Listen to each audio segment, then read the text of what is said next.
is obviously declined by Brentwood.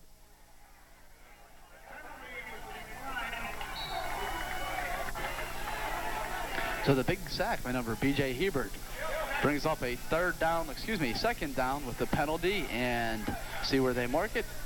And 16 to go. 2 men in motion. Far side. Ingram going back, has a man outside. He bumps into the right and ran the wrong way. The number 16, Fuqua. And he was brought down just shy of the 25. Ran left to right instead straight forward, although in his defense there was a host of white jerseys in the vicinity, and that play just never had a chance to materialize. Number 24, William Fusco, checks in for the Bears. And the Bears call a timeout. So the Brentwood D comes up big in their first series.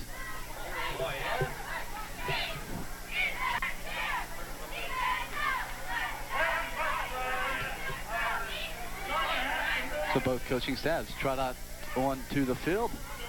As I said, a beautiful evening here for football as far as weather is concerned. 55 and not a cloud in the sky. Cool temperatures, but as far as football concerned, a beautiful evening. And so far, a beautiful start for the Brentwood D.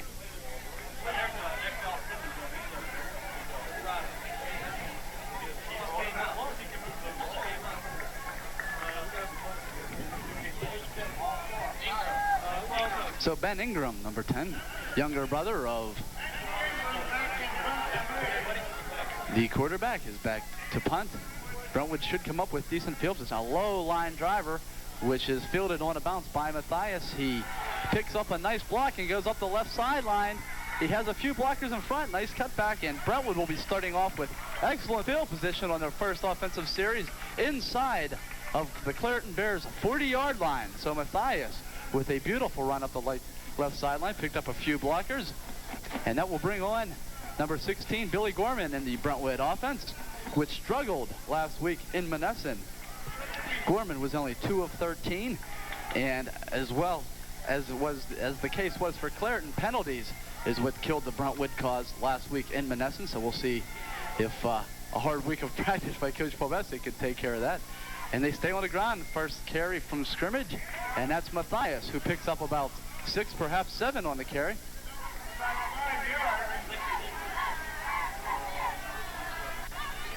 So a nice opening run by Matthias, who's getting the job done here in the early going.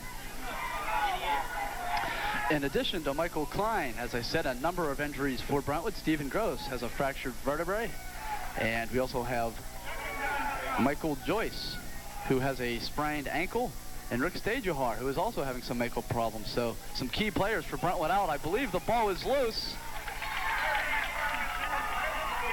And apparently Brentwood has recovered the ball. Handoff was the number 31.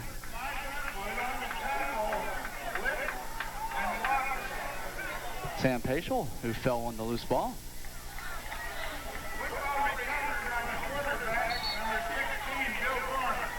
Oh, excuse me, Billy Gorman, the quarterback, recovered the fumble. That brings up a 3rd down and about 8. Long 7. So after a nice opening run by Matthias, Brentwood has some trouble holding on to the ball. And that will put Billy Gorman back to pass. He swings it off nice to Matthias. Nice cutback, and he falls forward for the 1st down. So a beautiful play by Mike Matthias. Stumbled right over the 1st down marker, so that will move the chain gang down the far side.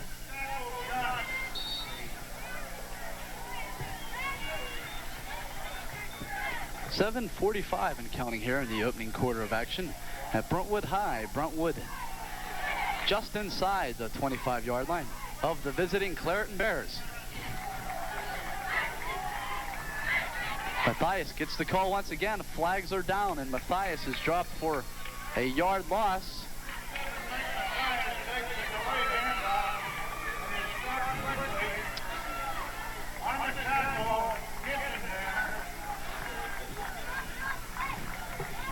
Gissendaner with a nice tackle on Matthias behind the line of scrimmage.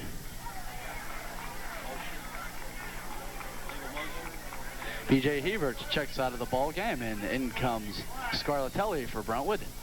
Motion called on Brentwood, so that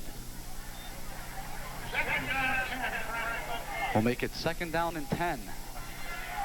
Just outside the 25-yard line.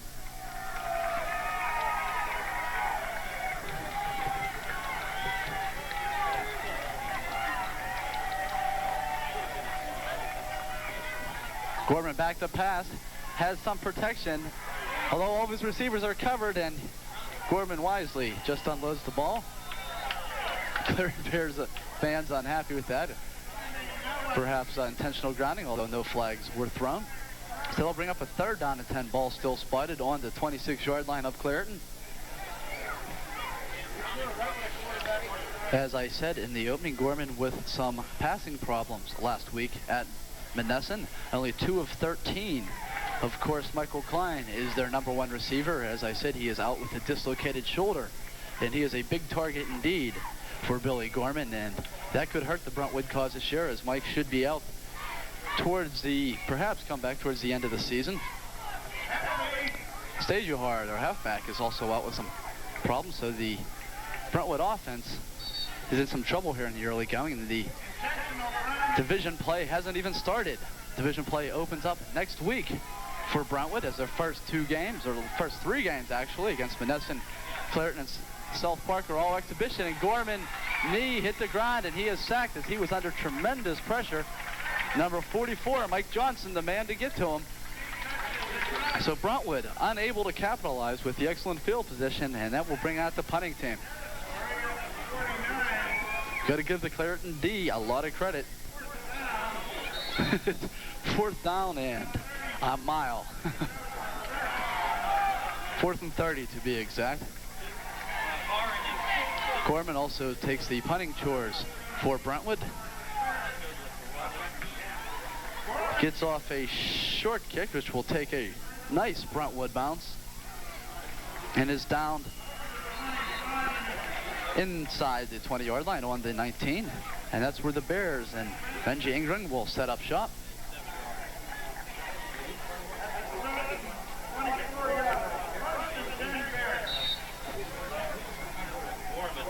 The man to look for in the Clairton Bears offense is big number 10, Benji Ingram, the tailback, who had his problems last week at Farrell, as the whole Clairton Bears team did, obviously, with a 34-8 loss. But specifically, the coach pinpointed that Ingram just couldn't get things rolling, but yet another yellow handkerchief is down on the field. Offsides on the Bears. So a sloppy game here so far in the early going as far as penalties are concerned.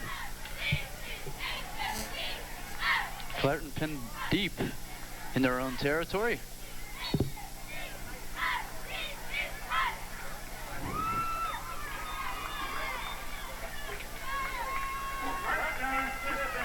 First and 15 from their own 14-yard line.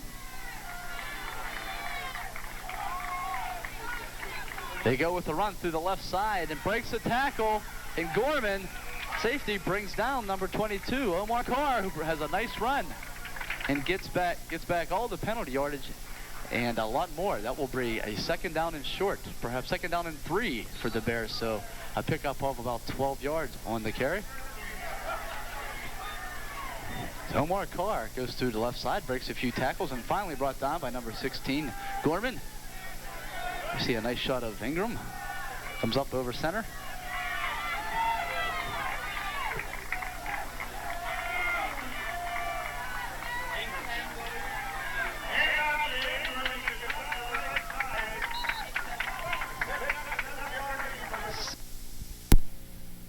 And so far here in the early going, it appears too, as I said, the injuries to Steve Gross and Michael Klein, the 2 inside linebackers for Brentwood. So that is a definite problem, as lack of depth is but yet another problem that faces the Brentwood coaching staff. Has a man downfield and deflected nicely at the last second by number 16, Gorman. So Fuqua almost got it there, but at the very last second, tipped up in a nice defensive play by Brentwood. So they go away from the run and go for the big play, and just a little bit too short. That brings up a 2nd down and 10. Ball still spotted on the 27-yard line. So Fuqua going for it all, trying to mix Brentwood up on 1st down.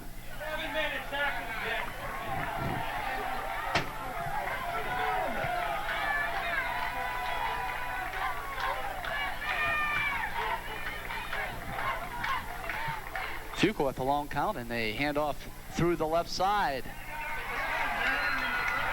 And a bunch of yellow jerseys in on the tackle there. Number 74, Ebert, first man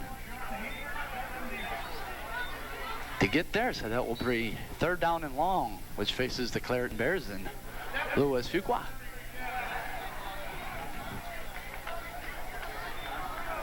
Matt Barker also in on the tackle. 3rd down and 8. Ball spotted on the 28. Inside 3.5 minutes here in the 1st quarter. The quick pass, and breaks a few tackles. Some sloppy tackling here in the early going by Brentwood. And big number 88, Chad Lipp, picks up the 1st down, and that will move the chains once again. So a big 3rd down conversion completed by Fuqua with the quick pass across the middle. And Licht was able to break a few tackles and fall over the 1st down marker. So the Bears getting the job done. Ball now spotted on Clairton's own 42-yard line.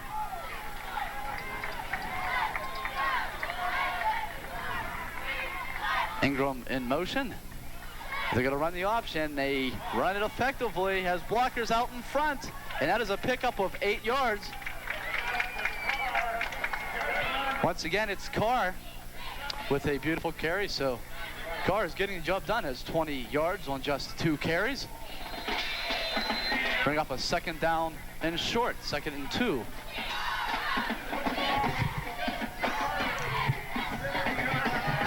That will put the ball right at midfield. Officials timeout and get the clock rolling once again here.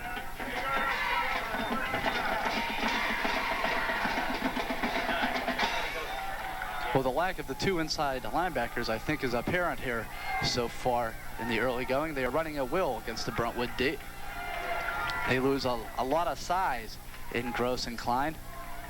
And Clairton has a big offensive line, and they are just controlling the line of scrimmage. Back the pass, has a man wide open and just missed his mark.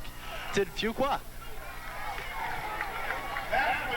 Was going for a Fusco deep inside Brentwood's own 30-yard line and had his man beat by a good 5 yards, but the pass was just a little too tall for number 24. So it brings up a 3rd down and short, 3rd down and 2. Clock stopped at 2:17 in the opening quarter.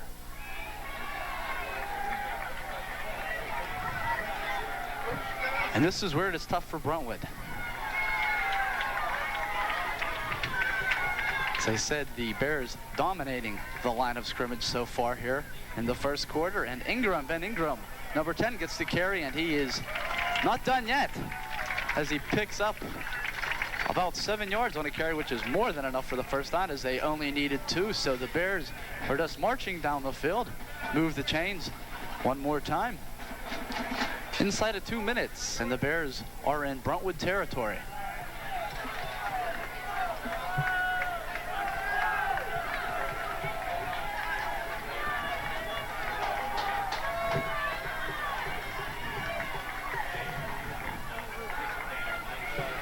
Kissendinner in motion, and they go to the run once again. And once again, pick up a nice gain on 1st down through the left side. It was predominantly where the Bears are going, through the left hole.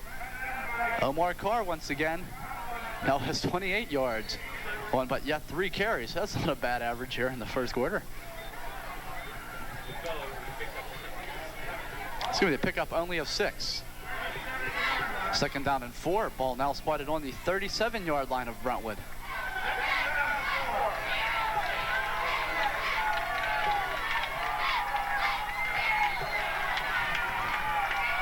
Carr in motion, number 22. And Ingram gets the call once again. He should be close to, but yet another first down for the Bears. We'll see where they mark the ball. Number 13, Lang, in on the tackle for Brentwood.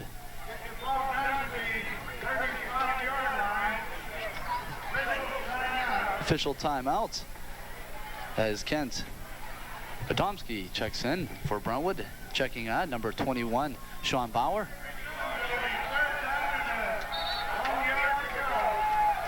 Third and 1. So a big opportunity for Brentwood here as the Bears have marched all the way downfield from deep in their own territory. Second third down that has arose for the Bears, and the quarterback keeper goes all the way. So as I said, the lack of the two inside linebackers is rather apparent, as that should not have happened. Louis Fuqua had nothing but daylight. I don't even think he was touched. So Fuqua goes the distance from the 37-yard line. Needed one for the first, but said, oh, what the heck, I'll pick it all up. And gets the easy 6.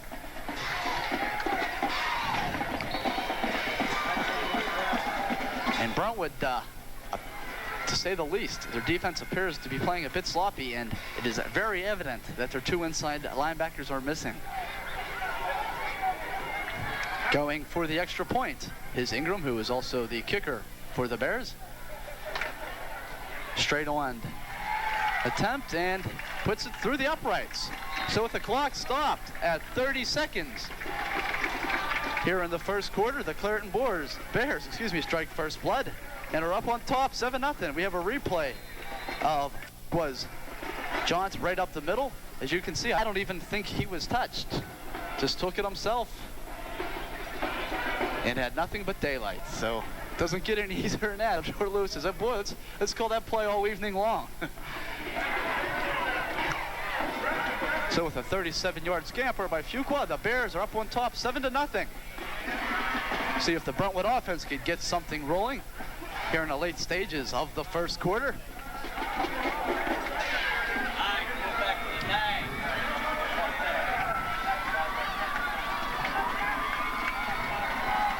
Matthias and Paschal are the two deep men for Brentwood. Mike Johnson, number 44, takes the kicking off chores for the Bears, and that is a extremely short kick. As one of the up men get it, he was drilled, but excellent field position by Brentwood. That is about as short a kickoff as I think I have seen. Right inside their own 40-yard line is where the Brentwood offense will be starting off. See what kind of approach the Brentwood coaching staff chooses to take here. Mixed it up well in their first game against South Park with the run and pass. And last week, not much of anything was effective. As I said, they came out in the opening of the game and marched all the way down the field and was nullified by costly penalties. And the same in the second half. They came out at halftime at Monessen, marched all the way downfield, and penalties stopped that drive also.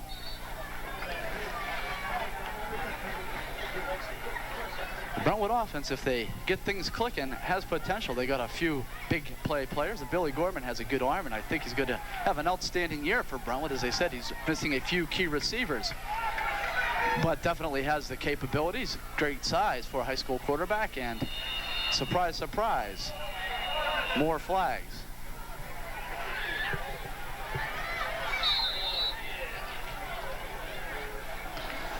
Oh, no, okay, excuse me, that's the end of the first quarter. And at the end of one, the visiting Bears find themselves on top by a score of 7-0. And a very disappointing half, to say the least, for Brentwood. And on the other hand, the Bears have to be very pleased with the opening quarter, marching all the way down from inside its own 15-yard line, all the way downfield with a nice drive, consumed a lot of time and put points on the board. And that's what a coaching staff likes to see. As I said, this is an exhibition contest between these two teams, so division record does not come into play. However, these two teams, as I said in the opening, have no love loss, and a victory is much needed and wanted by both squads, believe me. And the Bears strike first blood as they change sides of the field. See Coach Plabesic marching off the field, as well as Coach Pat Risha for the Clairton Bears in the red coat marching off the field.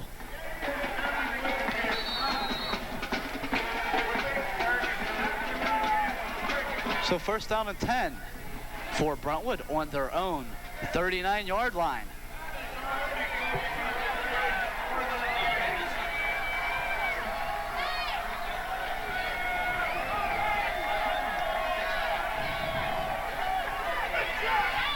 Misdirection handoff taken by number 31, Sam Paschal, who gets a nice first down pickup for Brentwood.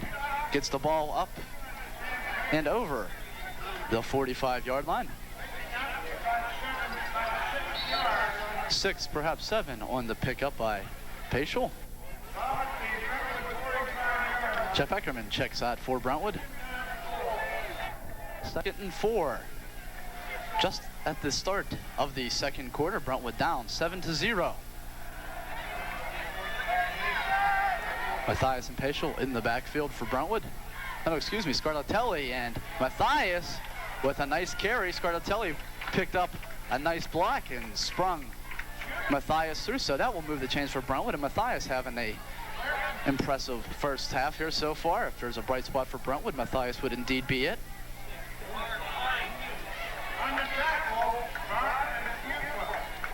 Fuqua in on the tackle for the Bears.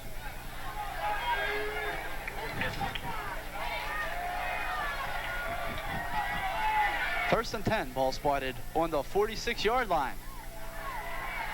Scarlatelli and Matthias, the two backs, once again.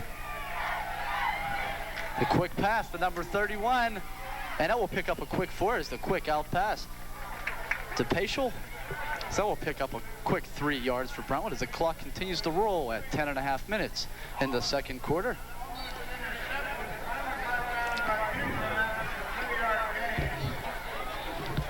Nearly intercepted by Ingram, who made the tackle with Sam Paschal. So they'll bring up a 2nd down and 8. Ball now spotted on the 44-yard line. Number 33 there, B.J. Ebers, had some trouble getting up to the line of scrimmage. And he is in motion. And another quick pass, which should have been caught by number 11, Tim Gates, who perhaps heard footsteps. And that will stop the clock at 10:04 and bring up a 3rd down and 8, an obvious passing situation for Brentwood. However, Brentwood can surprise you sometimes with what you would think would be the obvious.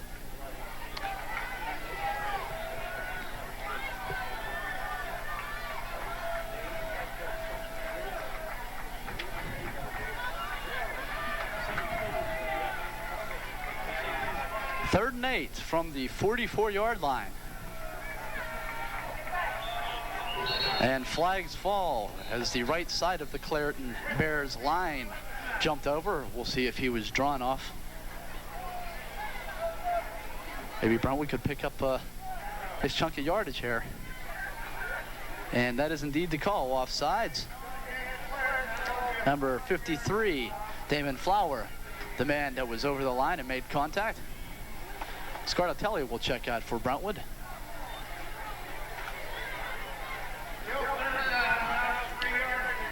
Still 3rd, but only 3 to go, so 3rd down and 3. Ball now spotted on right inside the 40-yard line of the Bears. So that could change the play call. As Clairton is definitely thinking run. And that is what Brentwood is going to do with Matthias, and he has enough for the first down. So Mike Matthias, with an impressive opening first half, will move the chains once again for Brentwood.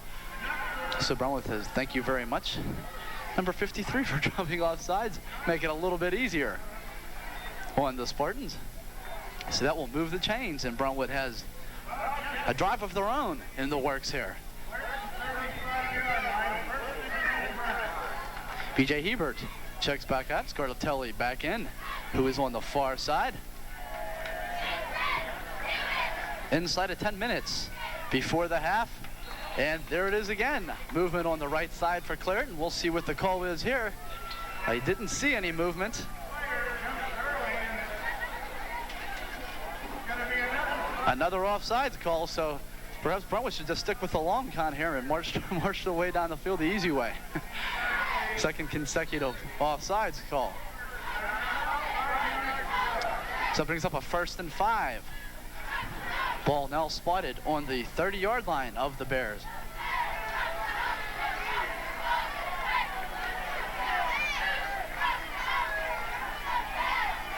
Tim Gates, the lone receiver for Brentwood, on the near side.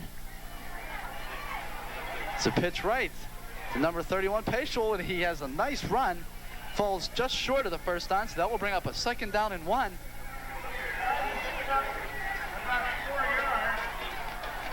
So the pickup of 4 will put Brentwood down close to the 25-yard line. So moving the ball effectively here is the Brentwood offense.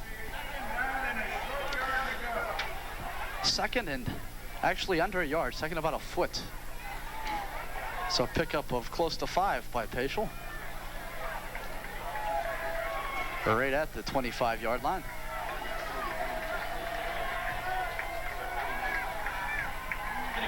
Gorman under pressure was blindsided. And that did not fool the Clairton Bears, as number 32, Kissendaner, just stormed his way in and blindsided Billy Gorman, who gets up after that tough hit. And boy, that was a monster hit by Kissendaner. So that will bring up a 3rd down and long, another passing situation for Brentwood just when they started to get things rolling. The Clairton D stiffens up.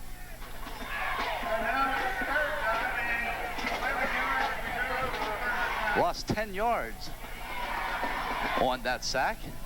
3rd and 11. Inside of 8 minutes in the 2nd quarter.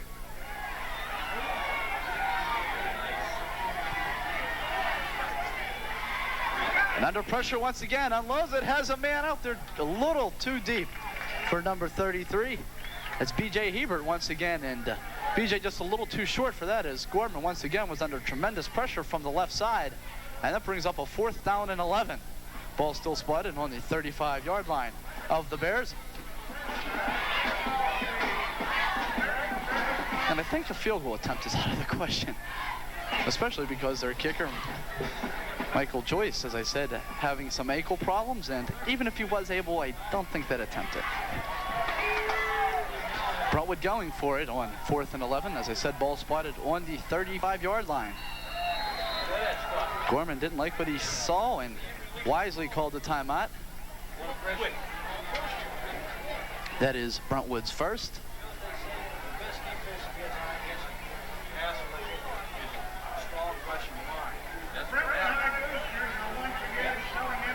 So a fast-moving first half. Clairton Bears find themselves on top, 7-0, after a beautifully sustained drive all the way down the field, a drive which went some 85 yards and was eventually punched in by quarterback Louis Fuqua, number 16 of the Bears. The 37-yard scamper right up the middle, untouched on a 3rd and short. And that is the only score as of yet.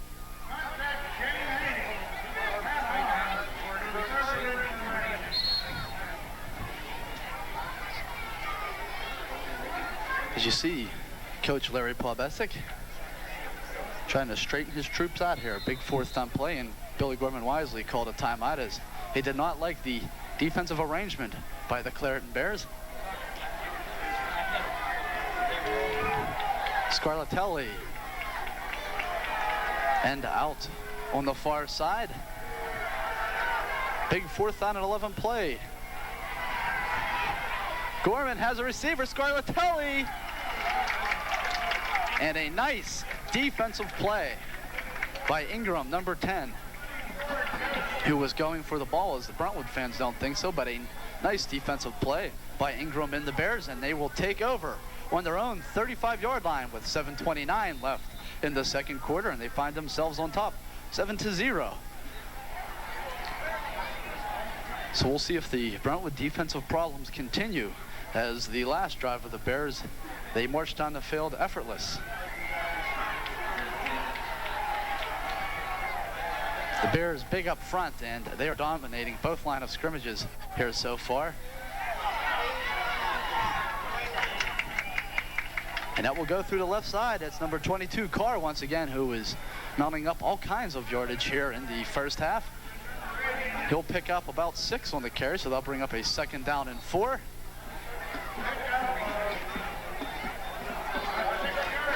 And the size differential is apparent just from the naked eye here. Clairton is a much bigger team than Brentwood. B.J. Hebert, I believe, is the biggest probably on the field, but overall I'd have to say the Bears have an apparent edge as Carr gets the call once again, and not the same kind of success this time as Brentwood stops him short on the far sideline. Number 33 comes in on the carry, B.J. Hebert.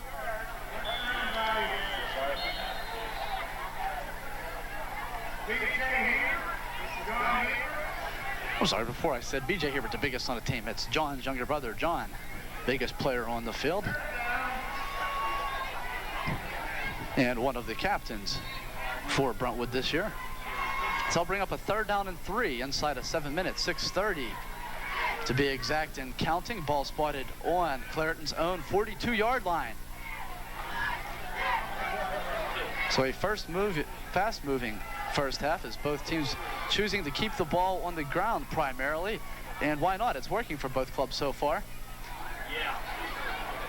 And that they do again as the chains will move once again as Ingram goes out over the first down marker and picks up 4. So the chains will move once again as the Clairton Bears are moving once again on the Brentwood defense, who is finding it difficult to stop this Bear running game.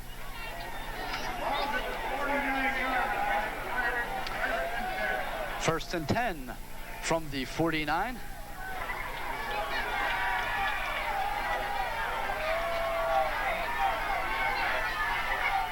Carr, and to the near side in motion.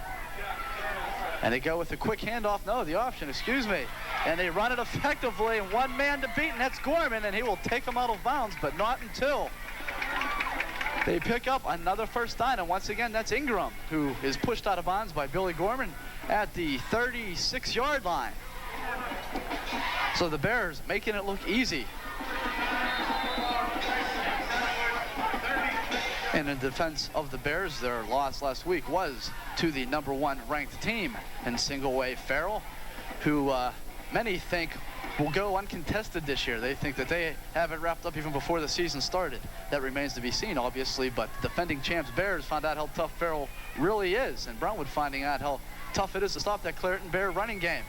Although they're going to pass here, Fuqua under pressure keeps the ball himself, and he'll pick up 3 yards before he is knocked out of bounds on the far sideline.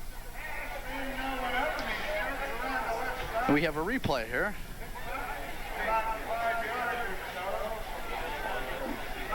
And here's the option, you see, hidden beautifully by Fuqua, and even a nicer run by Ingram, who was finally brought out of bounds by Gorman.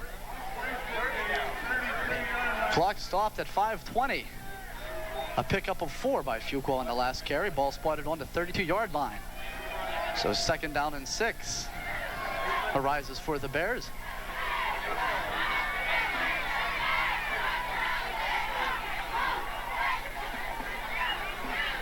And another quick pass, and flags are down.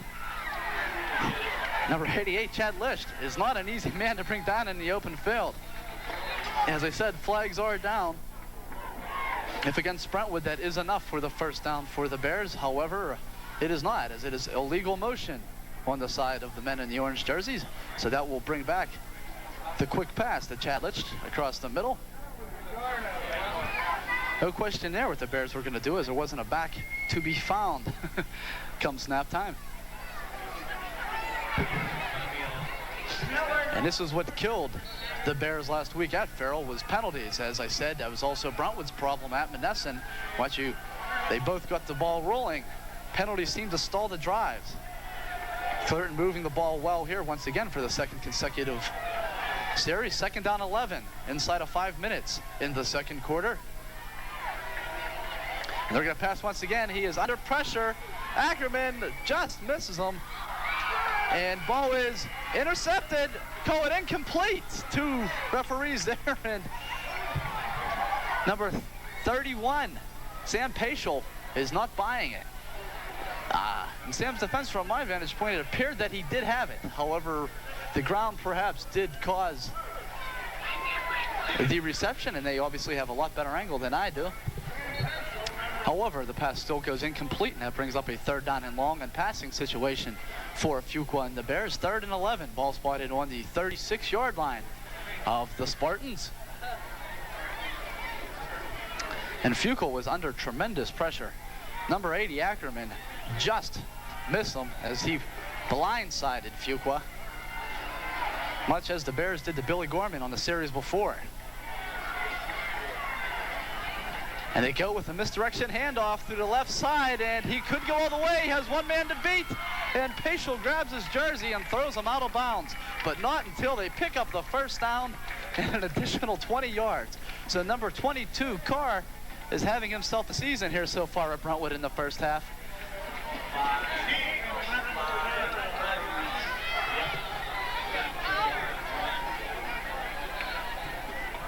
So after the big carry, that puts the Bears inside of Brentwood's line. 1st and goal to go. And we have a replay. There's a beautiful misdirection handoff through the left side, and the whole Brentwood offense was completely fooled, and finally was tackled out of bounds as Sam Paschal grabbed his jersey and threw Omar Carr out of bounds.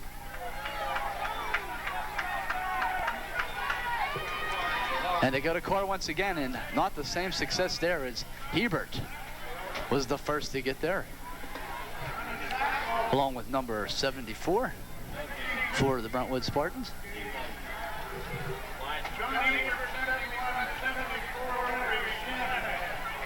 Shanahan, number 74, there along with Hebert. 2nd and 5. Coming down towards the 4-minute mark in the 2nd quarter. Clairton already up on top, 7-0, and threatening once again as they are just moving at will on the Brentwood defense.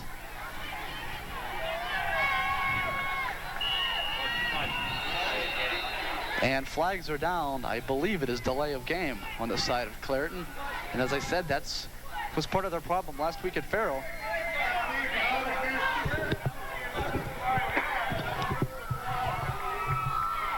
And that is indeed the call, delay of game. So a little bit of help for Brentwood. Appears to be some lighting problems also down the sideline. The far tower's lights don't appear to be on, and it appears a little bit more dim down on the right side of the field. So that will put it back up to 2nd down and 10 inside of 4 minutes.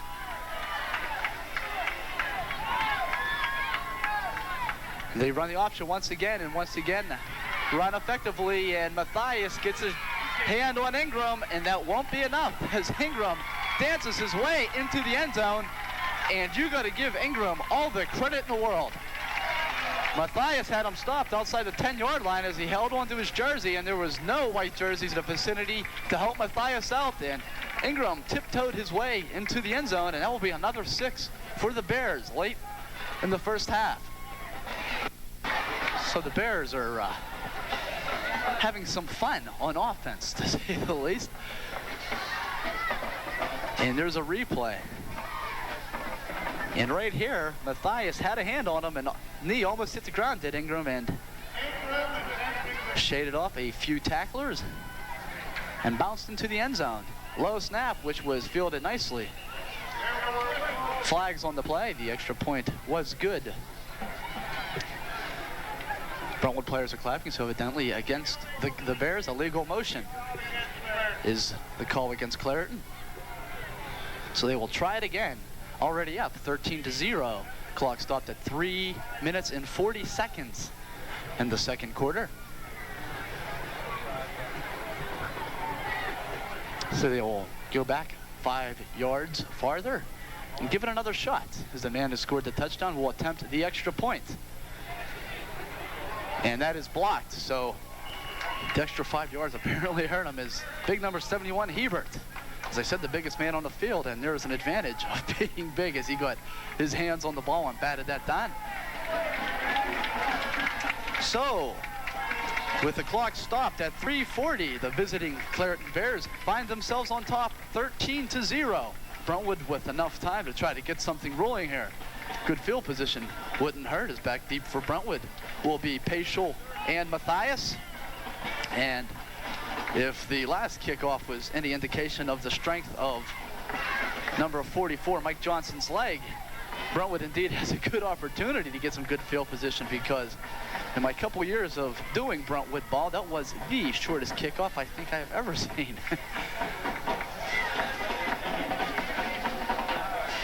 Perhaps Matthias and Paschal are a bit too deep at their own 20-yard line.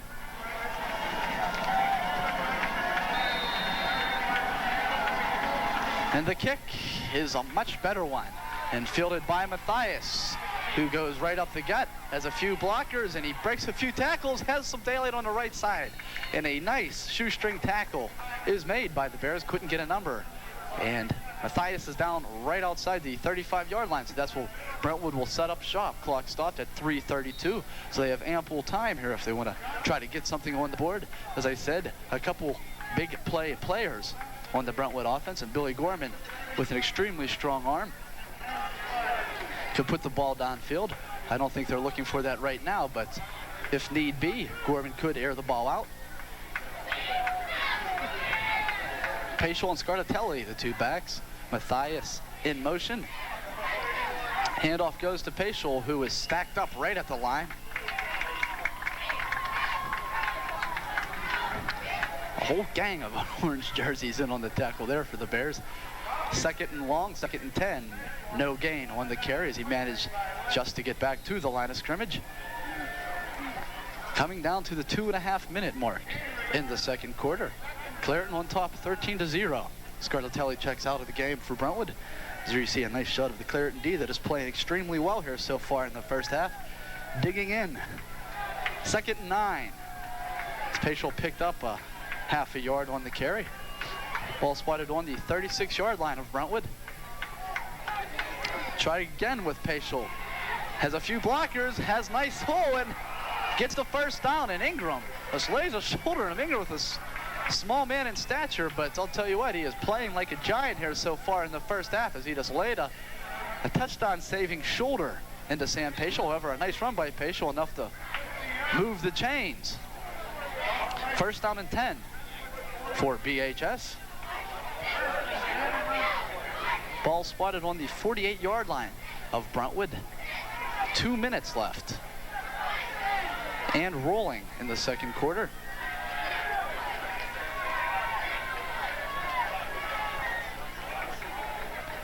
Stick with the ground game once again, and that is Matthias, who will pick up 3, maybe 4 yards.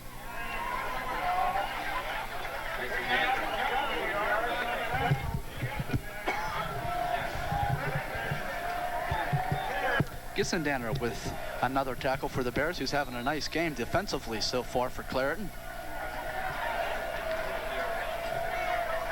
Clock inside of 1.5 minutes. Brentwood doesn't appear to be in any hurry here to get up to the line of scrimmage. They are 50 yards away from pay dirt and are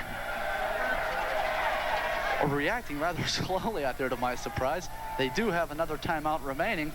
Gorman is going to pass. He is looking on the left side and going for Lang, as Gorman was under tremendous pressure, and the pass was not catchable for Mark Lang, number 13. That will stop the clock at 1:05. 3rd down and 7. Ball spotted right at midfield.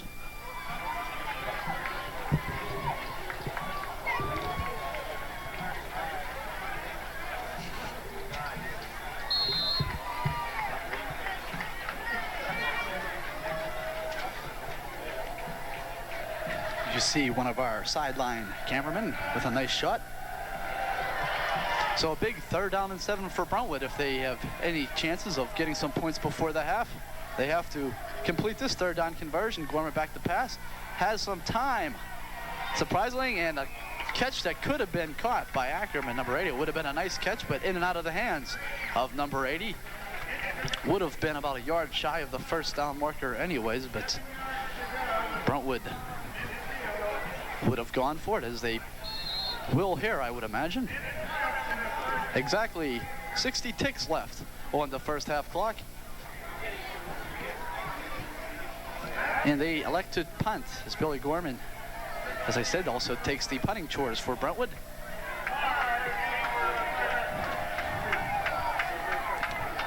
Carr back deep for Clairton, and that's a man that's been giving Brentwood all kinds of problems here this evening, so you don't want to take anything for granted as Lang with a hustling tackle, number 13, first man down there, and trips up Carr, stops the clock at 52 seconds, and a nice special teams play by number 13.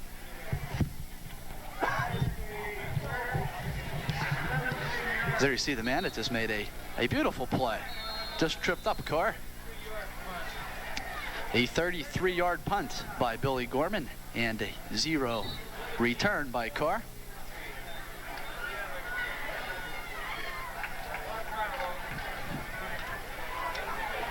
Coming inside of 30 ticks left here in the first half. Clairton on top of the Brentwood Spartans, 13-0.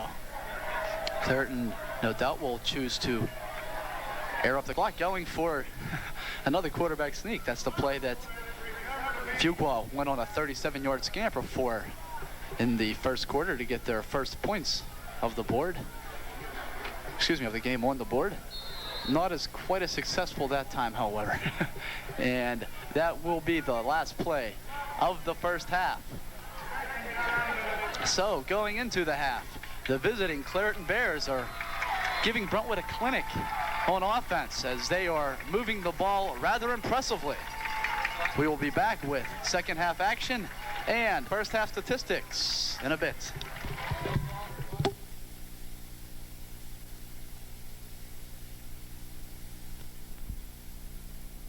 Score of 13-0. A very lopsided first half. It could have been a lot worse as far as the Spartans are concerned. Total yardage for Brentwood in the first half, only 45 yards. 47 rushing, and they were negative in the passing department. On the other side of the ledger, the Clairton Bears, they are running the ball very effectively. They managed to get 143 on the ground, but yet only 10 passing. But they don't need the passing game, says the Clairton Bears. We're going to run the ball, and run the ball they have been doing, and they've been doing it effectively.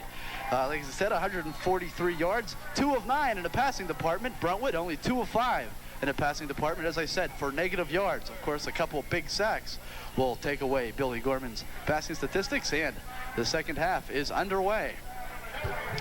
Brentwood will start off with decent field position out over the 30-yard line, so that will bring on Billy Gorman and the Brentwood O. We'll try to get things rolling here. Rushing was about the only glimmer of hope in the first half for Brentwood, and they only managed to get 47 yards there. So see if the Brentwood team can turn it around after half. Perhaps Coach Paul Bessick had some inspiring words at half to get this team motivated. We got a whole half to go. It's far from over. So we'll see what can happen. And Brentwood on the first play from scrimmage in the second half will keep it on the ground through the left side. That will pick up maybe one.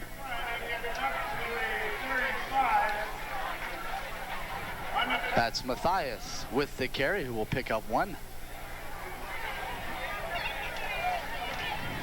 Clairton on their both drives drove all the way down the field from deep in their own territory and moved the ball effectively on the ground. A number of backs, Ingram, the big man so far today, and Carr also very explosive out of the backfield for the Bears. And the bulk of the Brentwood running was done by number 27, Matthias, who gets the pitch here left and comes to the near side and will pick up maybe an additional yard. So that will bring up a third down and passing situation for the Spartans. And I think the 2 missing linebackers was the key for Clairton. I mean, the missing linebackers for Brentwood, but that was the key to success for the Bears as they were running for the most part right up the middle.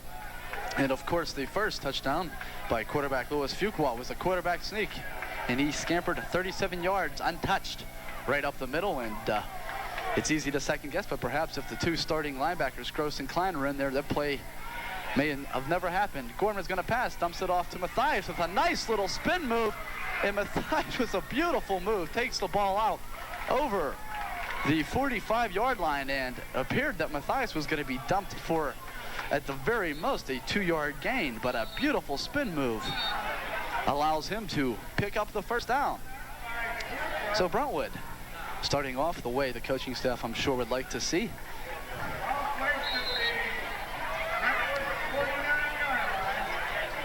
So inside of 10 minutes in the third quarter, ball spotted on Brentwood's own 49-yard line. 1st and 10.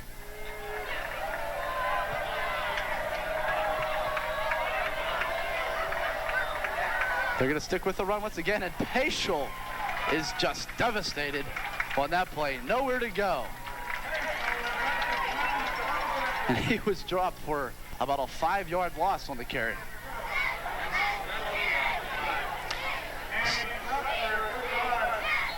That was a 6-yard loss, so that will bring up a 2nd down and 16. And Sam said, hey, where's the blockers? As Clairton was far from fooled on that play.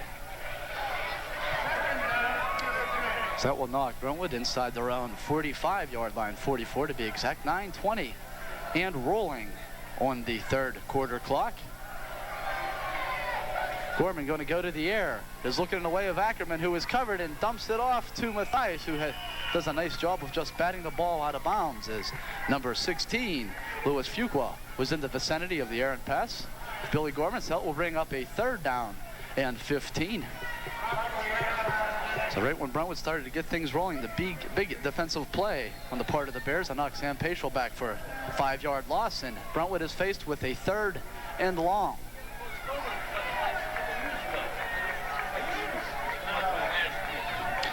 Gates checks into the ball game for Brentwood. Number 11 on the near side end.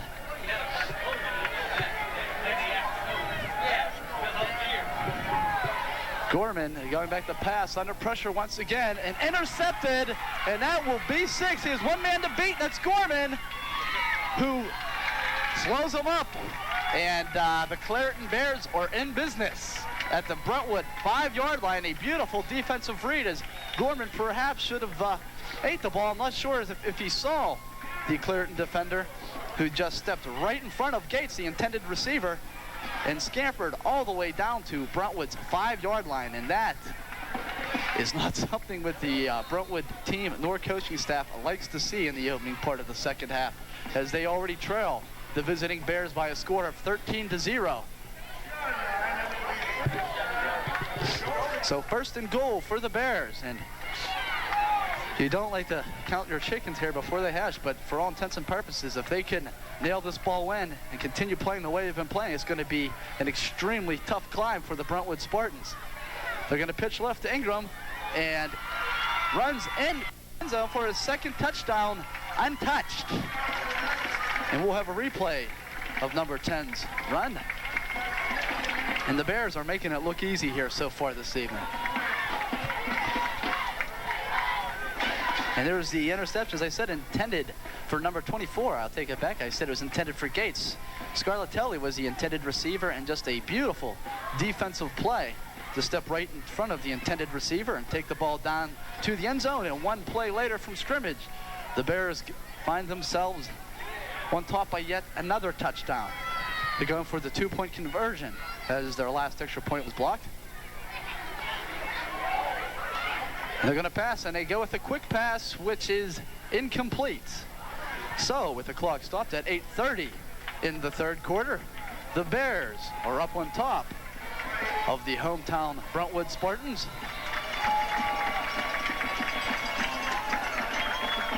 By 3 touchdowns. So as I said, it is a definite uphill climb for Brentwood. They do have a big play offense, although we have not seen that yet this evening. They have the capabilities. As I said in the opening, this is not a division game for either one of these ball clubs, but pride is perhaps the big thing. As I said, perhaps Brentwood's biggest rival is the Clairton Bears, and I'm sure the Brentwood coaching staff as well as players would have really enjoyed this one, as I'm sure the Clairton Bears on the far sideline are really sucking this up, for lack of a better term, because these two teams do not like each other, to put it bluntly. There you see, look at Matthias, number 27, back deep for Brentwood, ready to receive Johnson's kickoff, number 44 of the Bears.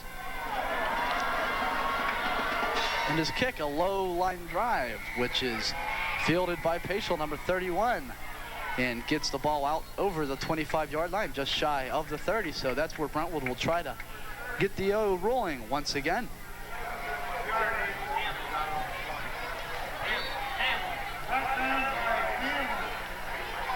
And Brentwood appeared to be moving the ball when they came out of the half.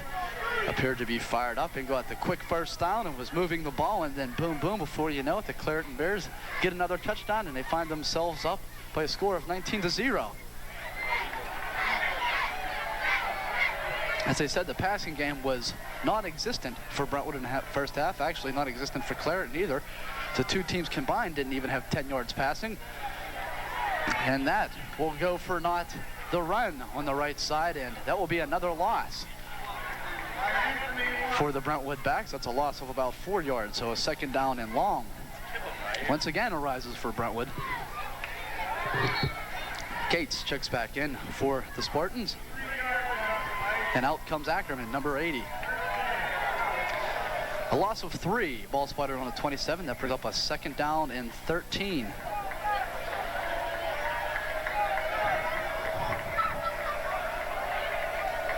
Long count by Gorman, and the nice handoff up the middle, and loses the ball. We had one man to beat. Oh, it appears Brentwood picks up the ball. All Clairton had to do was fall on the ball in a nice hustling play by number 11 Gates, who just checked into the ball game. And Brentwood with a very fortunate break there is all that Clairton had to do. There wasn't a white jersey within 7-8 yards of the ball, and I think Clairton defenders were thinking 6. Tim Gates with a hustling play will move the chains for Brentwood. I don't think that's in the Brentwood playbook. However, the Spartans will take it because that is about the only way they've been moving the ball here so far this evening.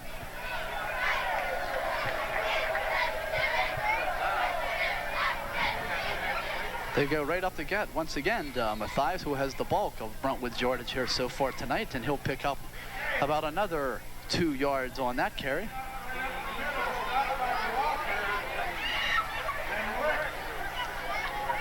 As I said, depth is definitely a problem for Brentwood. They are missing 4 key players. As I said, the 2 inside linebackers. In addition, their kicker and their backup quarterback, Michael Joyce, Klein, Gross, and Stajuhar, the halfback, number 32.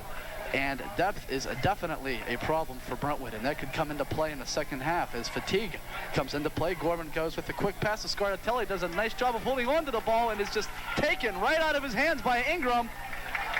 And there is another interception for Gorman. That not necessarily his fault, however. Scarlatelli did a nice job holding on to the ball and was just picked right out from his hands by number 10 Ingram, who's having himself a season here so far tonight at Brentwood. As I was indicating there before that play, that depth is, if you can maybe get a look at the sidelines in a little bit, you can see the difference between depth between Clairton and Brentwood. Brentwood maybe has, I think Brentwood has more players on the field than they do on their bench.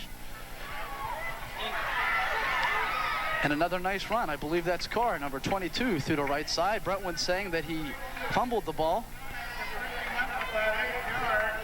indicating they have it, and indeed they do. So Clairton returns the favor. So the two teams will switch once again, as one of the only mistakes the Bears have made so far tonight, and Brentwood will take it.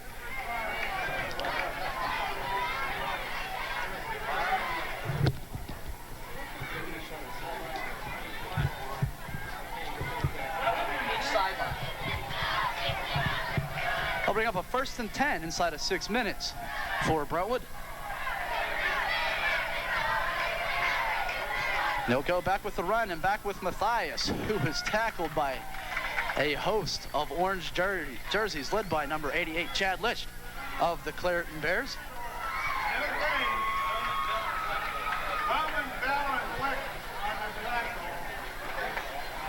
So that manages to get right back to the line of scrimmage, perhaps picked up a half a yard, so we'll call it a second down and long 9. As there you can see, I was indicating the lack of depth for Brentwood. There is the Clairton bench, which more than triples Brentwood's bench. As I said, I can probably count on both hands how many players Brentwood has on their sideline. The option play, run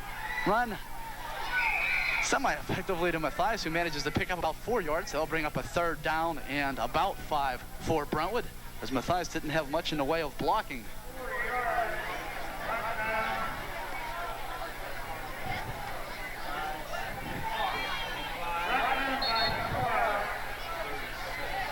Here's a look at the Brentwood sideline, and you're not going to have to pan too long, I don't think, here, because that's about it, right there. That's the Brentwood bench, and as I said, that could prove to be a problem for Brentwood as they go with the run once again on the 3rd and 5 and manage to get back to the line of scrimmage. So that will bring up a 4th down once again for the blue and gold.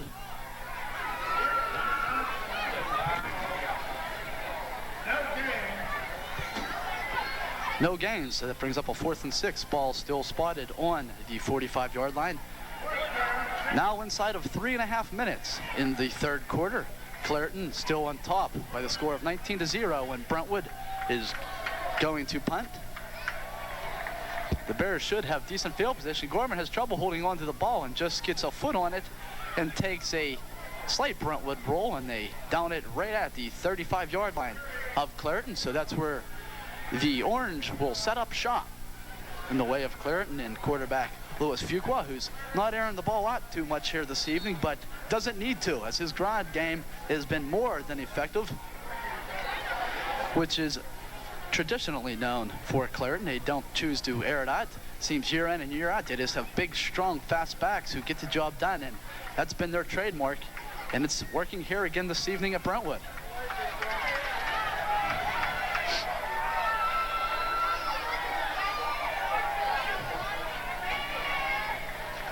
And once again, they go to the run. And once again, it's Ingram. And once again, there's a yellow flag. The first quarter was flag happy first, although the last quarter and a half has been relatively flag free. However, let's see what the call is here. We got a holding on the way of the offense, so we'll bring that nice run by Ingram back.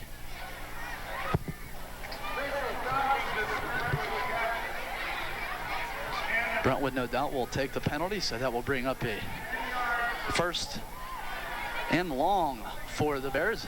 Ball all the way back now at the 25-yard line.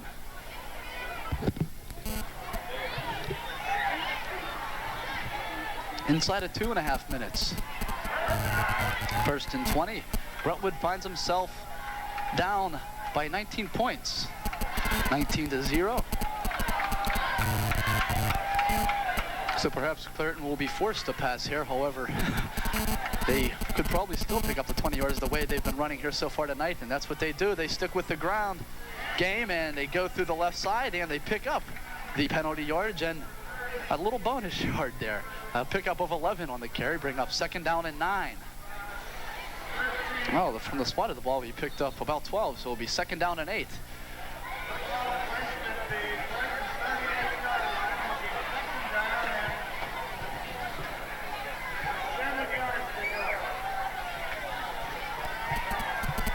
Once again, another fast-moving quarter as virtually every play has been on the ground. Actually, every play so far, with the exception of Brentwood's quick turn of possessions. They had a few passes mixed in there, but the Bears, all ground game. And there it is again, and a little mix-up there appeared at the line of scrimmage. Brentwood saying they have the ball. See what the officials say. And Brentwood indeed does have it. So for the 2nd time this quarter, the Clairton Bears cough it up. So the Brentwood offense with but yet another opportunity. Let's see if they can capitalize. This is good field position inside Clairton's 40-yard line.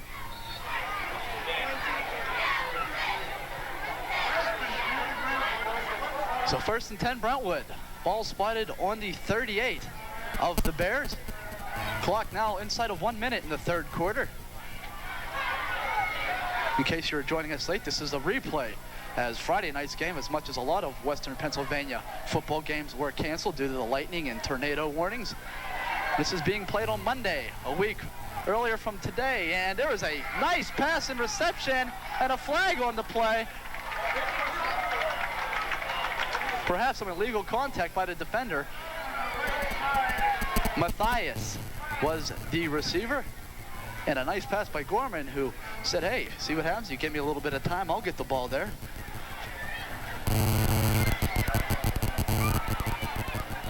Yeah.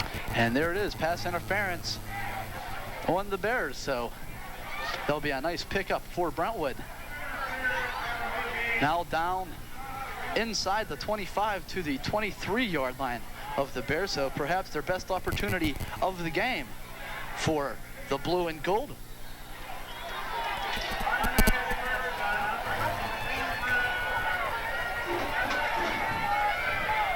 First and 10 from the 23.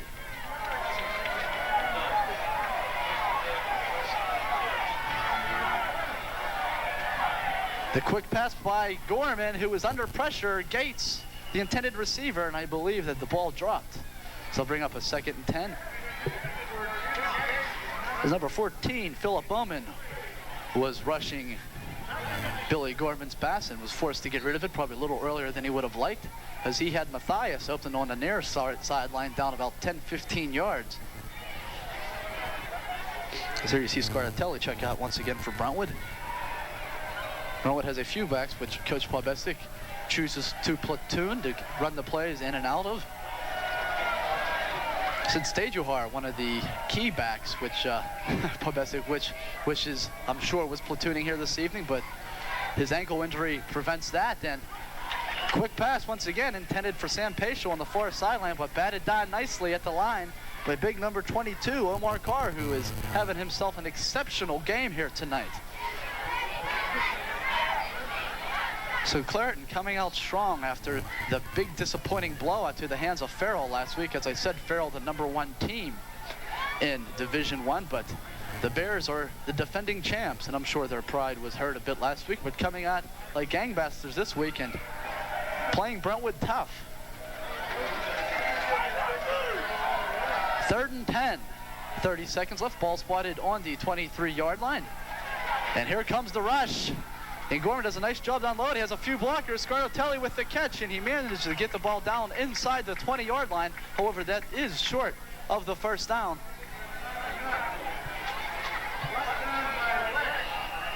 Lish with another tackle, having himself a nice defensive game for Clairton. Clock stopped at 11 seconds in the 3rd. You see the big fullback, number 24, so actually you don't see him. You see him on the far right there, Joe Scarlatelli. And that will do it for the 3rd quarter. So a rather eventful 3rd quarter here at Brentwood, as we had 3 turnovers. Brentwood with 1, and the Clairton Bears surprisingly had 2. So at the end of 3, the visiting Bears are up on top of Brentwood by the score of 19-0. And Brentwood has a 4th down coming up to begin the 4th quarter, as we got a fresh 12 on the clock. And the first real opportunity for Brentwood to put some points on the board.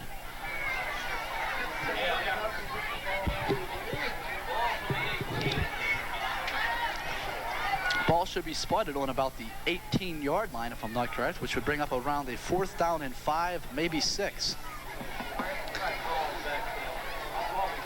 As you see the excellent graphics here at Brentwood, they are getting more and more elaborate each year. They rank up there with, I think, KBL. I don't like to give some free advertising for KBL, but they have a great program here at Brentwood. All the producers and camera work is done by the Brentwood students. So an exceptional job done to these young men and ladies in some cases, although we have no ladies on the staff this evening.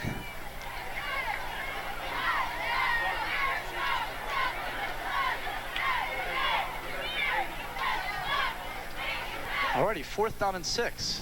Ball spotted on the 18-yard line. And we are about to begin the 4th quarter.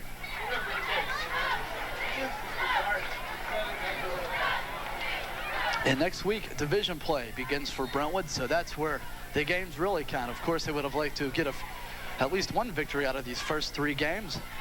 And stranger things have happened. We still have a quarter left, but Brentwood lost their first game here at home to South Park, and then lost last week going away to Benesson in a penalty-plagued game for Brentwood. And they're in danger of losing their 3rd straight here tonight to the hands of the Clairton Bears. Find themselves down 19-0. 4th down and 6. Ball spotted on the 18-yard line.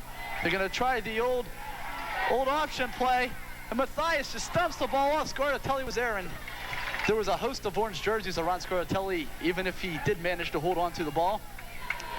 And Clairton will take over possession once again. So, but yet another opportunity shuffled away by the Spartans.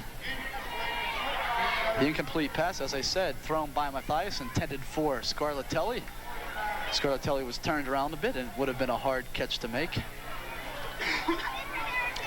So the passing game has been non-existent for the last 2 games as they came out like gangbusters in the first game of the year, throwing the ball and doing it effectively. As I said last week, in Menneson, we're only 2 of 13 passing, and this week they are negative yardage passing. So the passing game is definitely proving to be a problem. Unless you're a team like Clairton, where you really don't need a passing game because you can run the ball effectively, it could be a long season for Brentwood unless they could get things together. And defensive Brentwood, it's awfully tough. I don't like to harp on it, but I know I've mentioned it several times, but when you lose key players in the beginning of the season, it could make for a long season. And the people that Brentwood did lose were indeed key players. And you were seeing that here this evening, especially the running game. When you play a team like Clairton, you need your big linebackers, and they are the 2 big players which they are missing, Gross and Klein on the inside.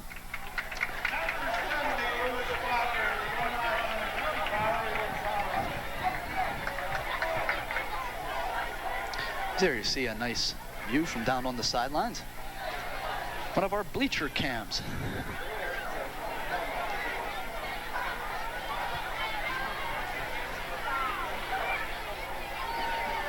Not sure quite what the holdup is here. Oh, there you go. And we're ready to roll again. 11:54 remaining in the 4th quarter. Clairton, 1st and 10 from their own 18-yard line. Down on the darkened side of the field, as I said, having some trouble with the far tower down there on the right side of the field. So the lighting is a bit dim down at the end, which Clairton is now at.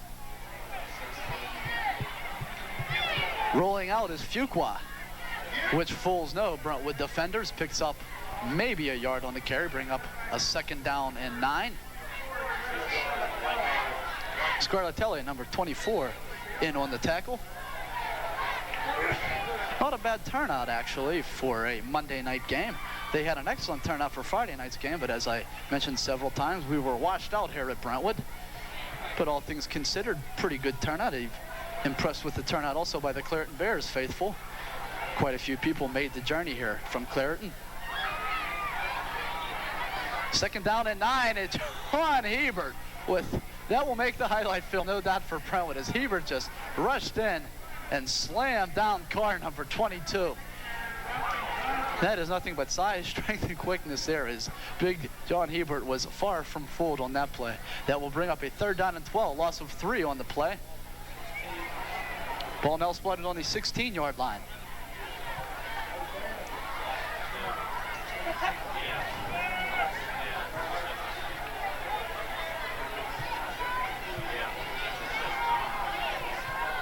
Okay, ball spotted on the 17. Still 3rd down and 12. 10:30 and rolling here in the final quarter of action at Brentwood. And ditto on the same play. We can just show a replay from the last play, and I think that's what you had there is John Hebert perhaps get himself pumped up here in the late going. There's 2 excellent defensive plays consecutively by the big senior, number 71. So perhaps John's excellent defensive play can spark the offense, because we all know that the offense could use some sort of spark here, as they are sputtering, to say the least, here tonight. And that will force Clairton to punt deep enough territory, and that is blocked by no one else than number 71, John Hebert. And he deserves that. He blocked it and fell on it in the end zone. So number 71, Hebert, gets the first points on the board for Brentwood. I guess Big John says, hey, if the offense isn't going to do it, I'm going to take it into my own hands. And indeed, he did that. 2nd time John has got his hand on the ball this evening. As you can remember, he blocked the 3rd extra point attempt by Clairton. And he gets his hands on that punt, falls on it in the end zone. So Brentwood is on the board. Forget it. Just made the TV. So John Hebert having himself a very eventful 3 plays. So Big John carrying him on that defensive series for Brentwood.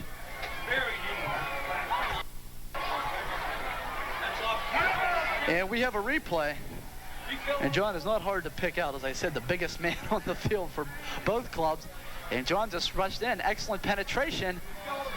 And just gets his hand up, crawls in, and falls on the ball very wisely in the end zone. And Brentwood has 6.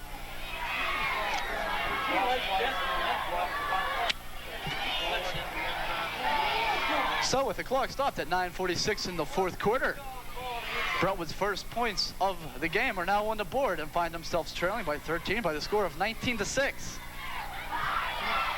Like I said, maybe the 2 defensive plays by John could spark the team. Well, maybe no, John's touchdown could spark the team, maybe for another score. 9:46, there's ample time. A big conversion coming up, however, for the blue and gold.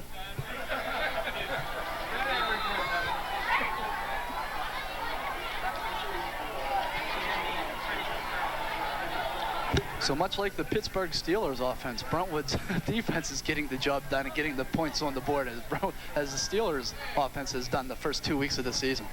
And they're going for the 2-point conversion, and is broken up very nicely on the far sideline, intended for number 27, Matthias.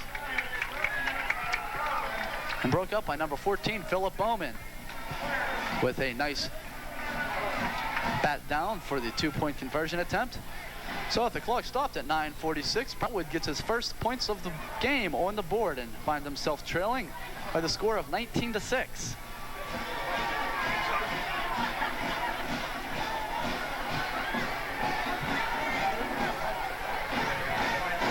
I thought it was the Browns against the Spartans there for a second.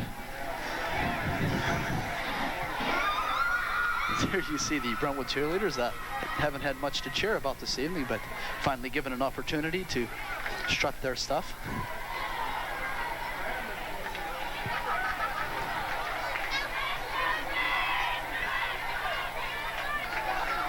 Back deep for the Bears. 2 men that have been killing Brentwood so far tonight, both defensively and offensively. It's Ingram and Carr, number 10 and 22 respectively. And they have both had exceptional games here tonight on both sides of the field. Brentwood prepares to kick off. Number 24, Scarlatelli, now taking over for the injured Mike Joyce on the kicking chores. Did the kicking last year for Brentwood, did Scarlatelli. And a squibbler, which is down just inside their own 30-yard line. So that's where the Bears offense will try to get things humming once again. Stalled a bit by excellent defensive plays by the big senior, number 71, John Hebert. But before the big defensive stand by John Hebert and the Spartan D, they were moving the ball rather effectively and doing it on the ground, as they have only 10 yards passing on the whole evening, which is kind of surprising considering they have 19 points on the board.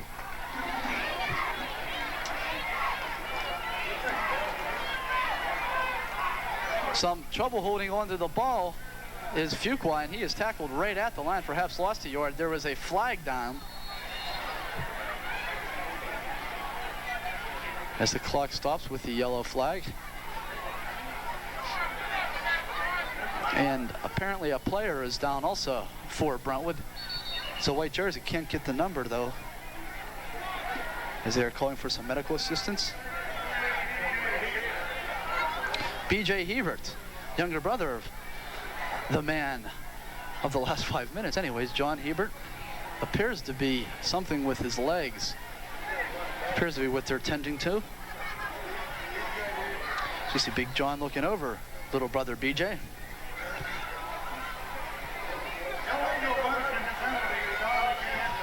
The flag was an illegal motion on the side of Clairton. So that will make it first down and 15 now from their own 25-yard line. The clock stopped at 9 minutes and 12 seconds. Clairton still up by 13, 19-6, as they are still tending to the injured player, B.J. Hebert.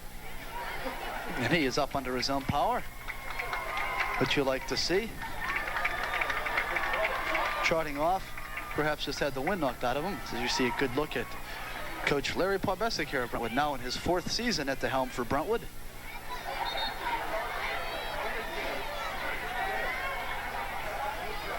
Okay, clock is rolling and the Bears are up to the line of scrimmage, now inside of 9 minutes in the last quarter of action here at Brentwood. 1st and 15.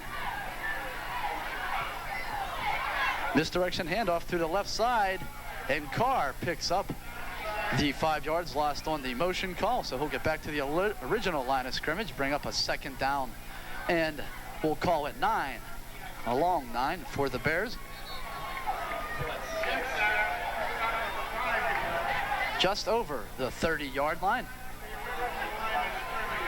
No surprises here for Clairton. They don't want to take any chances, and I'm sure they will do as they've been doing all game, and that is keeping the ball on the ground. They could move the chains. I'm sure Coach Pat Risha would appreciate that. Try to kill the remaining 8 minutes of this final quarter. And surprisingly, Fuqua was going to put the ball in the air and almost picked off by number 11 Gates. Had his hands on the ball, and then off his deflection, 31 Sam Paschal. Almost, that's when the old tip drill comes into play. So the incomplete pass will bring up a 3rd down and 9 for Lewis Fuqua and the Clairton offense. Clock stopped at 8 minutes and 9 seconds. So if Brentwood's going to have any effort here of pulling off a victory here, they got to do something, and do something big and fast. Big 3rd down play here for the Brentwood D. 3rd and 9. 2 receivers split on the far side, 1 on the near. And they're going to pass for the 2nd consecutive time, and for the first time tonight doing that, they have a receiver wide open, and that is Carr. And with that speed, you could kiss him goodbye. Omar Carr does it again. As I said, he's been killing Brentwood all evening long. And big number 22 does it again. And I'll tell you what, you get him in the open field like that, he's gone. And he was. So Clairton says, we'll just run the ball a couple times here. We'll put the ball in the air a few times and get a quick 60-yard touchdown. And that's indeed what they did. And a beautiful pass by Fuqua, actually a little bit behind him, but he was so far open that it really didn't matter. Here's a good look at big number 22 for Clairton, who's having himself just a tremendous game here tonight. And that there will put it out of reach and make the score look a little more ugly than perhaps the game really was. The Bucs scoring a press tomorrow perhaps won't show the true indication of the game, as they're going for the 2 points once again.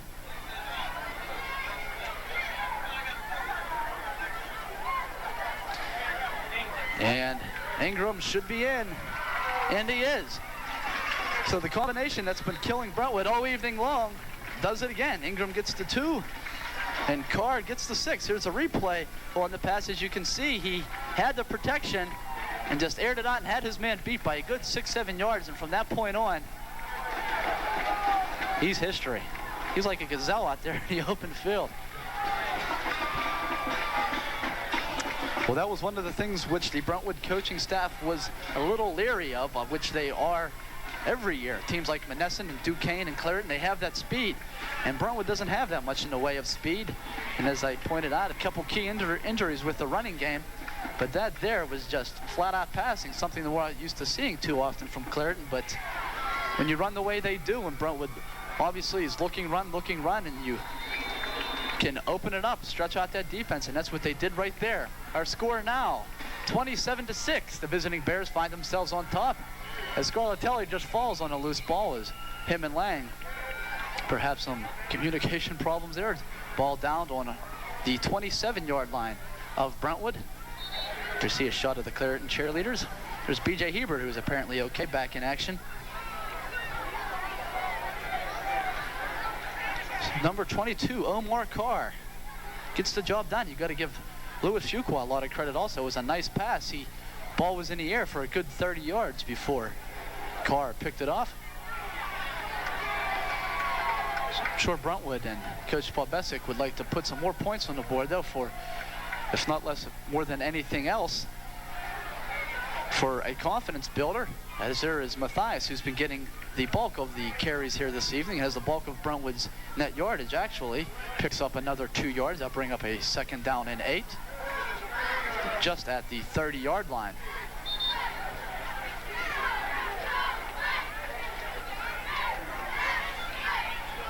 So a frustrating evening for Brentwood. And Clairton has to be rather impressed with the way they played tonight. Coach Risha had an excellent game plan, I feel. Well, I mean, actually, it wasn't too in-depth. Actually, just run the ball and do it effectively, and that's what they have done. Gorman has some time, and he unloads it and hits B.J. Hebert across field. Picks up an additional 5 yards. That will bring up about a 3rd down and 3.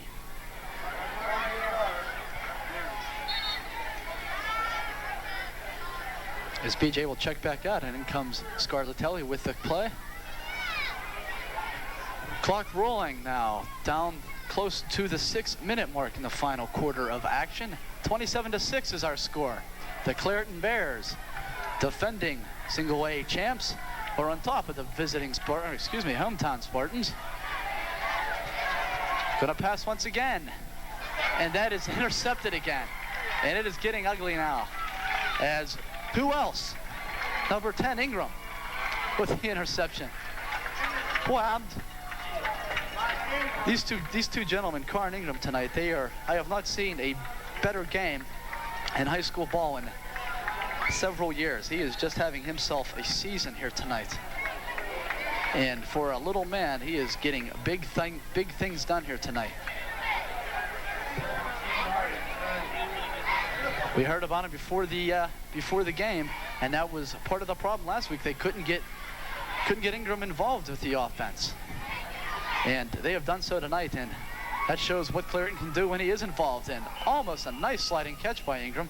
Number 21 for Brentwood, Sean Bauer, was in on the coverage as Fuqua's pass was a little bit behind. Number 10. Clock stopped at 5:51. Ball spotted on the 27-yard line. And Clairton could make it look ugly here.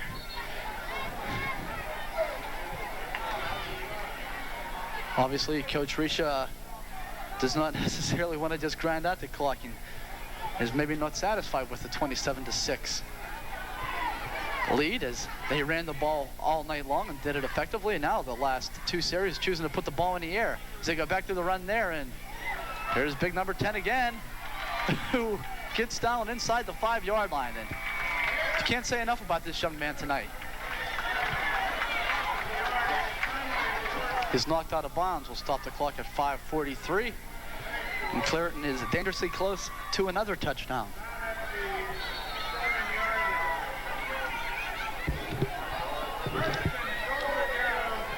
Was actually pushed out at the 7. So 1st and goal from the 7. 5:43 remaining. And a timeout is called. Somebody should let the center know. There you go. Timeout is called by the Bears.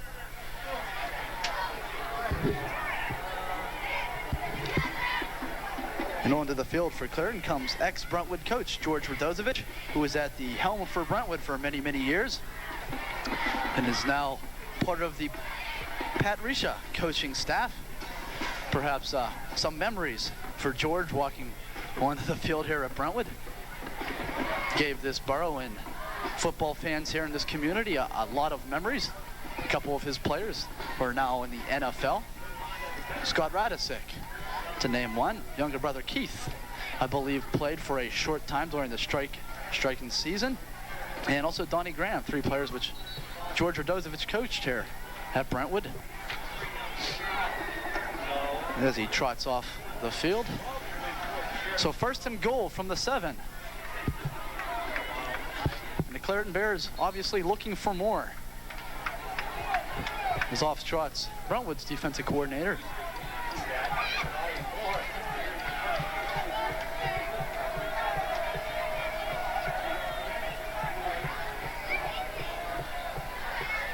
And they go with the run through the left side and short of the goal line. However, a pickup of 2, maybe 3 yards on the carry.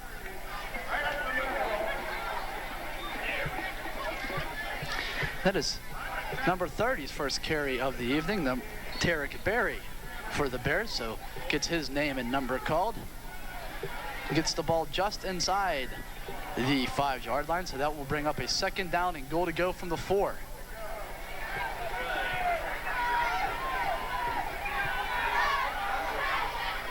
Brentwood D digging in. I'm sure they would like to prevent any more scoring if at all possible. This score looks bad enough without getting any more, and no sign. So and there it is.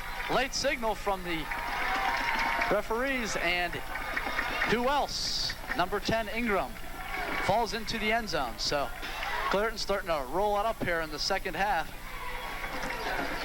and perhaps making the game look a little more lopsided than it actually was. They did have a commanding lead at the half by a score of 19-0, but really starting to pile up the points here in the second half. So with that score by number 10, really getting used to saying here that tonight, that will stop the clock at 4:53. And I would imagine that 4:53 couldn't come soon enough for some of the Brentwood players. However, next week is a new season for Brentwood, and another block kick.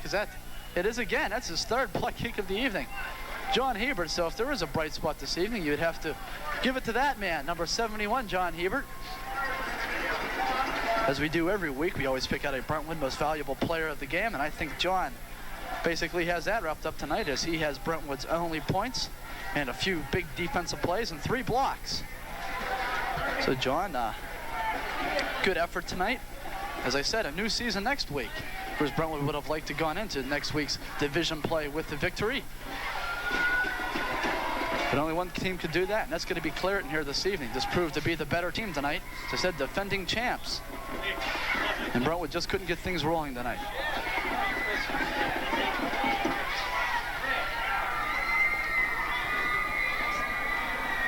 So they'll bring Mike Johnson on once again, number 44 for Clairton.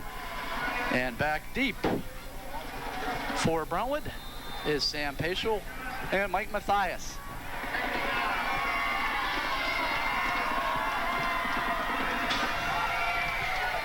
And a decent kick, which will be fielded on a hop by Mathias. And the wrong player is tackled by number 53. Taman Flower thought Paschal had it, made a nice tackle, however. Mathias managed to get the ball out over the 30-yard line, and that will be Brentwood's last chance to get some more points on the board. Clock's rolling at 4:45 here in the fourth quarter, and find themselves down 33-6. So not the kind of game which you would like to go into division play with, but perhaps they can build off it, check out the films, and try to get things rolling here when the games start to count. Gorman back to pass under some pressure, has a receiver. Mathias didn't know the ball was coming. Pass was out of bounds. Anyways, stop the clock at 4:16, bring up a second down and 10. Ball still spotted on the 32-yard line of Brentwood.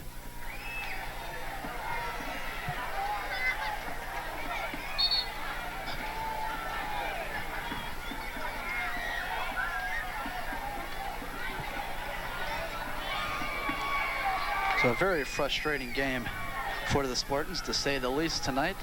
Talked to a few of the players before the game, and they really thought they had a good shot of beating the Bears. Of course, that's the attitude you like to see on a young ball club. And from talking to them, they were almost convincing, but just couldn't get the ball rolling here tonight, as Gorman is under tremendous pressure and just unloads the ball wisely. Avoid a big sack, and Clairton Bears team, as well as players, wanted the intentional grounding. Didn't get the flag, however. Stops the clock at 4 minutes and 9 seconds, third down and 10.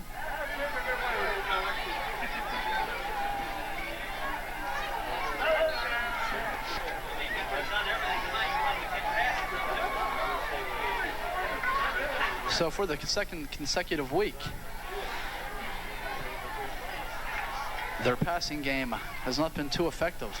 As I said, in the first week, they had a dynamite passing game against South Park, as Michael Klein had in the first quarter more receiving yardage than Brentwood has had in its last 8 quarters.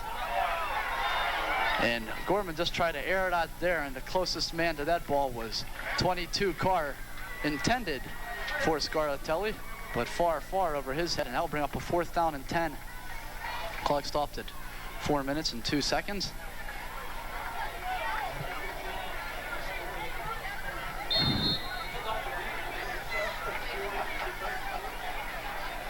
And Billy Gorman has been in this position far too much this evening, as he is back to punt, but yet once again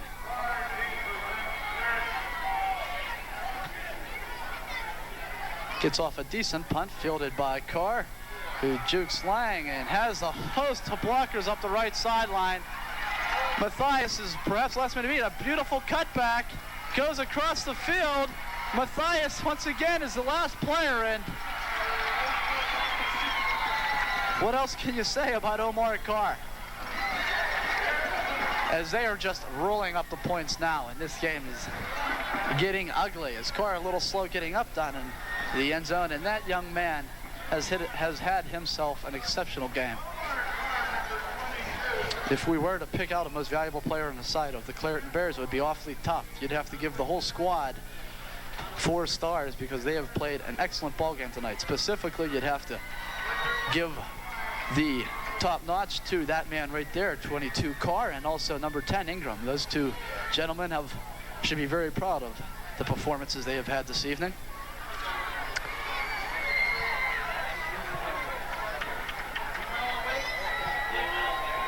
As there you see that man trot off the field. Appears to be okay now. Oh, and then his run was for naught, as a clipping penalty will bring that play back. Nice run, nevertheless. Didn't quite catch the number, but Clairton will have to try it again, and they have 3:36 remaining, and you're almost afraid to see what happens here, as they have nice field position inside Brentwood's 30-yard line. And there's Barry with his second carry of the evening. So number 30, Tarek Barry, getting his number called here late in the 4th quarter, picks up about 6 yards on the carry, bring up a 2nd down and 4. Ball now inside the 25-yard line of Brentwood. 3:15 and rolling on the final quarter clock. Picked up 7 on the play. 2nd and 3. Ball spotted on the 24.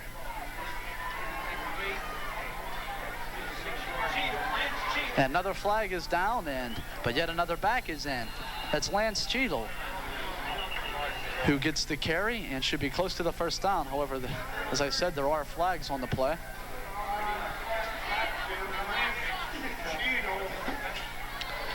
So Cheadle into the ball game. Clairton wanting to avoid injuries to their big players, which is a smart move by Coach Riccia, as they also start their division play next week.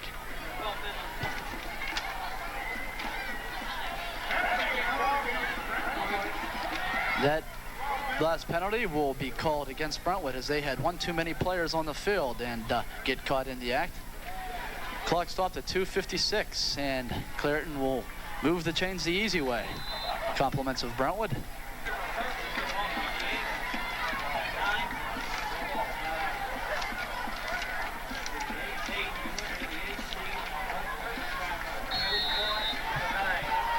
So 1st and 10 for the Bears.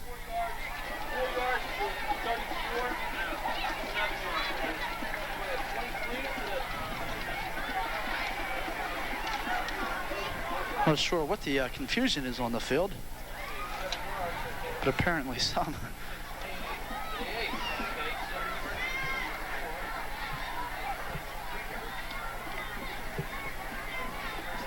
As I said,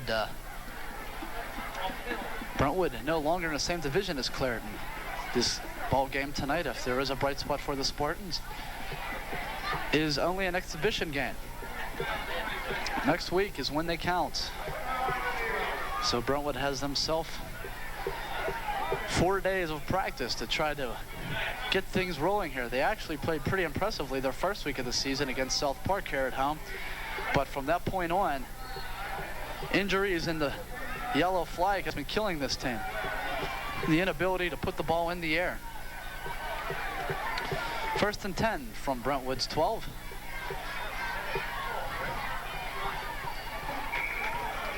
And that will be down, as there is a late flag on the play. Down inside the 10-yard line.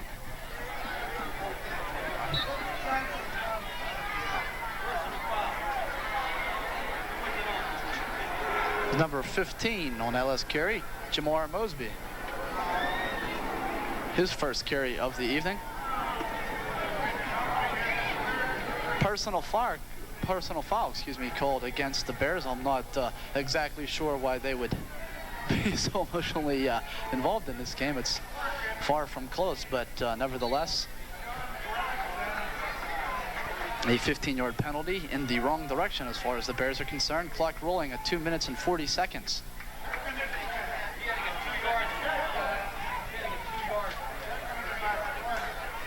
Second and goal to go. The ball is loose as Brentwood managed to get to Fuqua, although he picked up his own loose ball. Oh, no, excuse me. Philip Bowman, number 14, is now the quarterback for the Bears. Jason Mendel, the man that made the contact with number 14, Bowman. Third down and 25. Goal to go. Or actually, no, they can get the first down right about at the 2-yard line.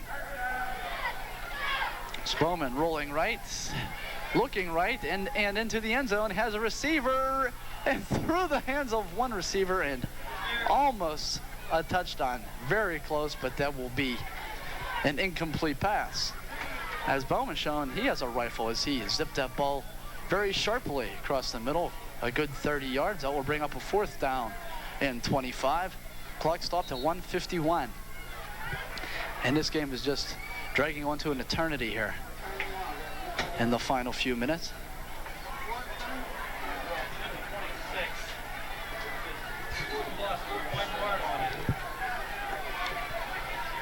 Oh, excuse me, I said goal to go again. He could get the first down around the 2, as I said.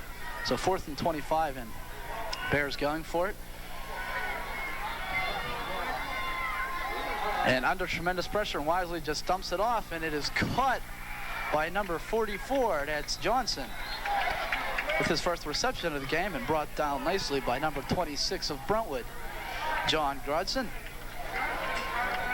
A flag is down once again, and motion called against the Bears, which will be declined, no doubt.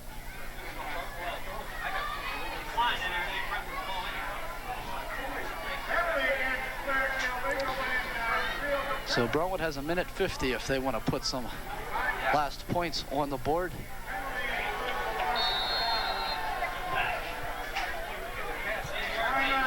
(33-6) is our score here, with only a minute 50 left here in the final quarter, as Brentwood calls it another timeout.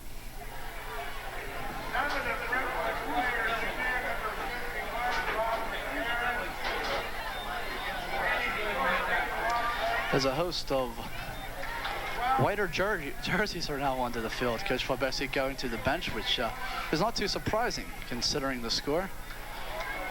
We'll see if the young guys, the Spartans of the future, could make something happen. They said a tough game, perhaps not much as a blowout as the score indicated, much like Clairton's game last week. They've seen scores like this because they were in a similar game last week where they lost by the score of 34-8. Brentwood losing tonight to Clairton 33-6. So I'm sure they can not have compassion, but they at least know how Brentwood feels this evening. Handoff through the left side. Will pick up maybe 2 yards. Brandon Sparza is the new quarterback for Brentwood. As I said, backup quarterback usually is Michael Joyce, who has a bad ankle, which is holding him out of the lineup. And the injury bug has definitely hit the Spartans, and it has also definitely affected their play. Clock rolling inside of a minute 15.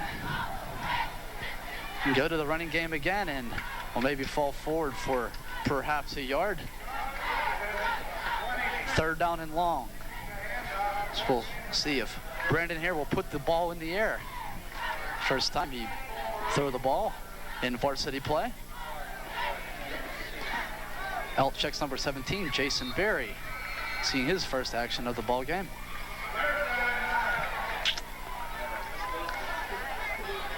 Third down and 9. Ball spotted right at Brentwood's 20-yard line. This very well could be the last play of the game. Pitch left, and maybe got back to the original line of scrimmage. So that will bring up a 4th down and a long 9 for Brentwood. And we are now inside of 20 seconds.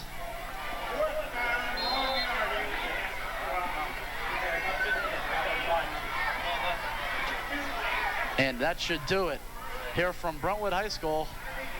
I'm going to try to get another playoff, but it's not going to happen. 2-1, and that's the final. So, a blowout here at Brentwood. The Clairton Bears come into Brentwood and trounce all over the Spartans by the final score of 33-6. We will be back next week with another live play Monday at 3 o'clock. So join us then as we will bring you all of Brentwood's home football games and a number of their basketball games. So stick with us through the season. The regular season starts next week, so come on, Spartan, let's see if we could get something rolling here. All right, once again, from Brentwood High School, our final score. The visiting Clairton Bears defeat the hometown Brentwood Spartans by the final of 33-6. We'll see you next Monday.